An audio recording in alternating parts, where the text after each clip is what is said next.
Good morning students.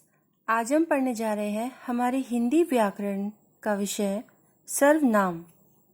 सर्वनाम क्या होता है बच्चों? ये देखिए, नीचे दिए गए वाक्यों को ध्यान से पढ़िए।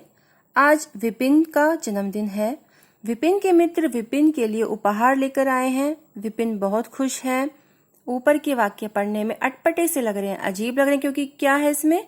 विपिन का नाम कितनी बार लिया गया है ना? क्योंकि ये देखिए, इनमें एक ही शब्द विपिन का बार बार आना अच्छा नहीं लग रहा। अब इन्हीं वाक्यों को नए रूप से पढ़िए और इनमें आए रंगीन शब्दों पर ध्यान दीजिए। आज विपिन का जन्मदिन है। उसके मित्र उसके लिए उपहार लेकर आए हैं। वह बहुत खुश है। इन वाक्यों में संज्ञा शब्द विपिन के लिए वह और उसके शब्दों का प्रयोग हुआ है। इसमें क्या चेंज किया गया है? विपिन नाम एक बार लिया गया, उसके बाद क्या है? उसके, उसके लिए, वह। तो इन वर्ड्स, इन शब्दों का प्रयोग किया गया है। संज्ञा शब्दों के स्थान पर आने वाले शब्दों को सर्वनाम कहते हैं। संज्ञा के स्थान पर प्रयोग होने वाले शब्द सर्वनाम कहलाते हैं। ये देखिए, संज्ञा क्या है? विपिन है। इसके स्थान पर कौन से शब्द प्रयोग किए गए हैं? उसके, वह, ये सारे जो शब्द हैं ये सर्वनाम कहलाते हैं। सर्वनाम शब्द का अर्थ है सबका नाम, अर्थात सर्वनाम शब्दों का प्रयोग सभी कामों के लिए किया जाता है। कुछ सर्वनाम शब्द हैं मैं, तुम, वह, यह, कौन, क्या, मुझे, मैंने, तुम्हें, हमें, उन्हें, उसने, आप, वे आदि। तो आइए हम पढ़ते हैं सर्वनाम के भेद। कितने होते हैं सर्वनाम के भेद? 6।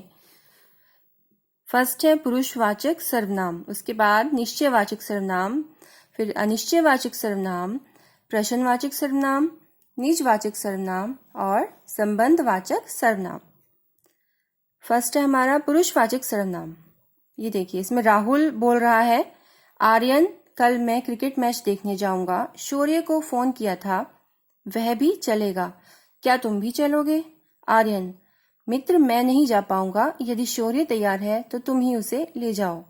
ऊपर के वाक्यों में मैं, वह, तुम, उसे सर्वनाम शब्दों का प्रयोग हुआ है। सर्वनाम शब्द कौन से हैं इनमें? मैं, वह, तुम, उसे।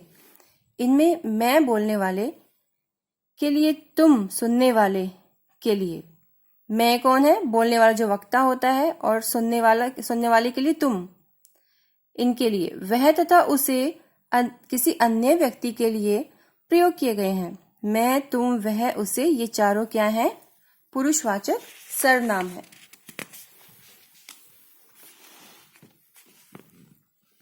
देखिए, जो सर्वनाम शब्द बोलने वाले, सुनने वाले या किसी अन्य व्यक्ति के लिए प्रयोग में लाया जाता है उसे पुरुषवाचक सर्वनाम कहते हैं। पुरुषवाचक सर्वनाम शब्द बोलने वाले वक्ता के लिए क्या आएगा? मैं, मेरा, मुझे, हम, हमें, हमारा आदि। और सुनने वाले के लिए तुम, तुम्हें, तुमने, आप, आपने आदि। और किसी अन्य के लिए कोई बात करा तो कैसे बोलेंगे? वह, उसे, उसने, वे, उन्हें, उन्होंने आदि। नेक्स्ट है हमारा निश्चयवाचक सर्वनाम। नीचे दिए गए वाक्यों को पढ़िए। वह राम का घर है, यह मेरी साइकिल है, वे सुंदर हैं, उसे भगाओ। ऊपर दिए गए वाक्यों में क्या है? वह, यह, वे, उसे सर्वनाम शब्दों का प्रयोग हुआ है। ये सर्वनाम शब्द निश्चित व्यक्तियों, वस्तुओं या स्थानों की ओर संकेत कर रहे हैं। एक निश्चित व्यक्तियों के बारे में बता रहे हैं ना, किसका घर है? वह राम का घर है।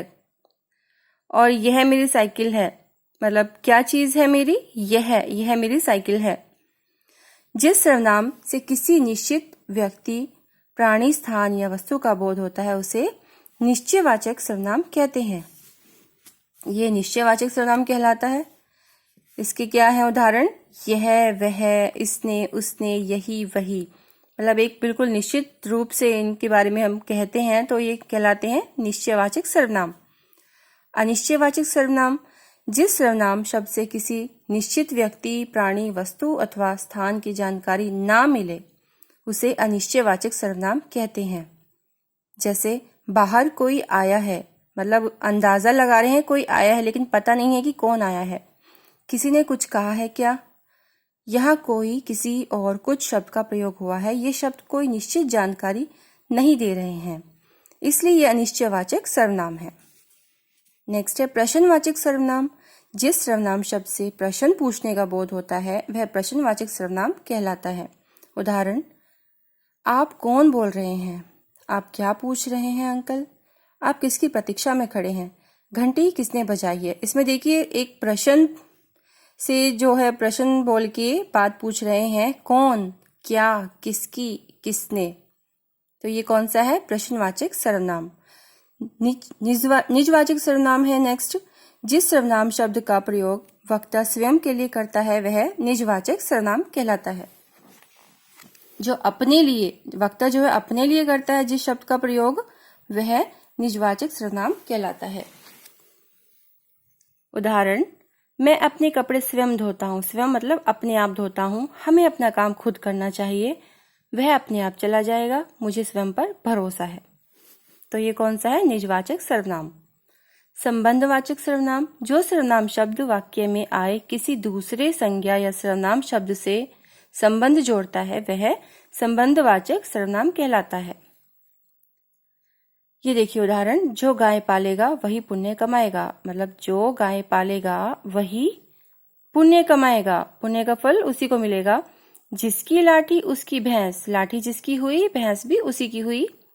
जैसी करनी वैसी भरनी, जैसी वैसी। जो बोएगा वही काटेगा। तो ये संबंध बता रहे हैं ना कि जो गाय पालेगा वही पुण्य कमाएगा। तो ये कौन सा सर्वनाम कहलाता है? संबंधवाचक। जो, वही, जिसकी, उसकी, जैसी, वैसी संबंधवाचक सर्वनाम है। अब देखिए हमने क्या सीखा है इसमें। संज्ञा के स्थान पर प्रयोग किए जाने वाले शब्द क्या कहलाते हैं? सर्वनाम। सर्वनाम शब्दों के 6 भेद होते हैं। पुरुषवाचक सर्वनाम, निश्चयवाचक सर्वनाम, अनिश्चयवाचक सर्वनाम, प्रश्नवाचक सर्वनाम, निजवाचक सर्वनाम और संबंधवाचक सर्वनाम। जो सर्वनाम बोलने वाले, सुनने वाले या किसी अन्य व्यक्ति के लिए प्रयोग में लाया जाता है उसे क्या कहते हैं? पुरुषवाचक सर्वनाम। जिस सर्वनाम शब्द से किसी निश्चित व्यक्ति, प्राणी, स्थान या वस्तु का बोध होता है उसे निश्चयवाचक सर्वनाम कहते हैं। जिस सर्वनाम शब्द से किसी निश्चित व्यक्ति, प्राणी, वस्तु अथवा स्थान की जानकारी ना मिले उसे अनिश्चयवाचक सर्वनाम कहते हैं। और जिस सर्वनाम शब्द से प्रश्न पूछने का बोध होता है वह प्रश्नवाचक सर्वनाम कहलाता है। जिस सर्वनाम शब्द का प्रयोग वक्ता स्वयं के लिए करता है वह निजवाचक सर्वनाम कहलाता है। और जो सर्वनाम शब्द वाक्य में आए किसी दूसरे संज्ञा या सर्वनाम शब्द से संबंध जोड़ता है वह क्या कहलाता है? संबंधवाचक सर्वनाम कहलाता है।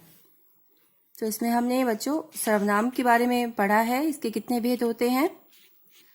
नेक्स्ट वीडियो में हम इसकी एक्सरसाइज करेंगे। Thank you.